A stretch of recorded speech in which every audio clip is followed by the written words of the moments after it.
Oswald, à à quel type de match faut-il s'attendre et à quoi faut-il s'attendre d'après vous de la part de Tours que vous avez largement battu en début de championnat?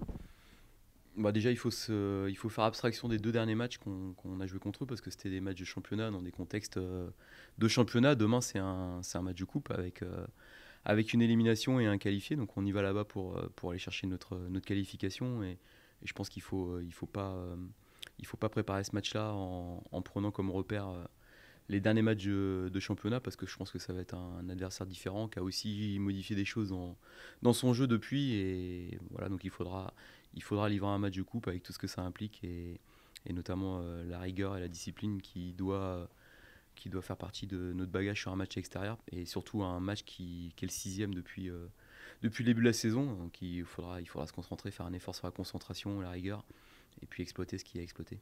De leur côté, est-ce que vous pensez que ils vont, même si c'est en effet un match de coupe et pas le championnat, avoir quand même un sentiment de revanche parce que c'est le HAC en face et qu'il y a eu le match de la fin de saison dernière, il y a eu celui du début de saison. Forcément, ils ont pris beaucoup de buts, ils se sont fait bouger.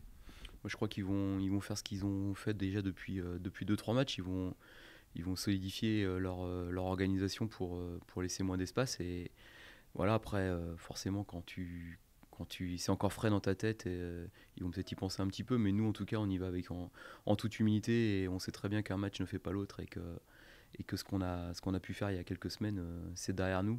Il y a un adversaire qui va vouloir aussi, comme nous, se qualifier.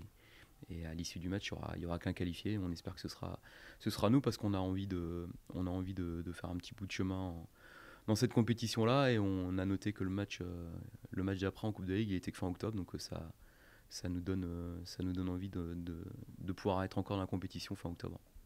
C'est une période compliquée, chargée pour vous, avec en plus quelques absences. Ça va aussi permettre à des joueurs qu'on voit moins de se montrer. Bah, on savait que dans ce mois d'août, il y avait un mini-marathon parce qu'il y a beaucoup de matchs et que c'est dans une période où les organismes ont été aussi fatigués par une préparation qui est lourde. On doit s'accrocher, serrer les dents jusqu'au match de Nîmes et à l'issue du match de Nîmes, on pourra récupérer et puis faire un mini-bilan. Mais voilà, on est complètement concentré sur les deux matchs qui viennent pour poursuivre sur une bonne dynamique et pour pouvoir partir sur une bonne note. La qualification en coupe fait partie de ces objectifs-là. Maintenant, c'est clair que notre effectif n'est pas pléthorique, il est très jeune et que on commence à avoir les premiers soucis d'effectifs qui sont normaux, même si celui de Jean-Philippe Mateta est quand même très malheureux. Ça prête à sourire au début, mais c'est dommage.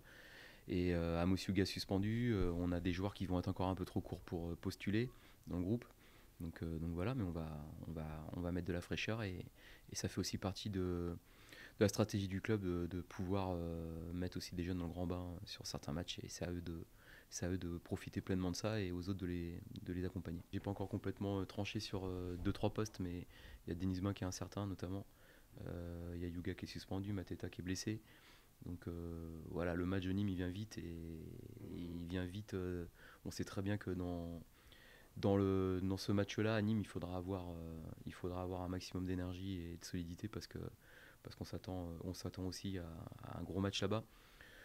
Mais bon, match par match, et d'abord celui de Tours, mais il y aura des changements, il y aura des rotations, il faut mettre de la fraîcheur dans l'équipe et il faut intéresser aussi un maximum de joueurs. Ça ne veut pas dire qu'on le néglige, mais je pense que la meilleure façon de le jouer, c'est d'être dans la même idée que ce qu'on a fait le dernier tour.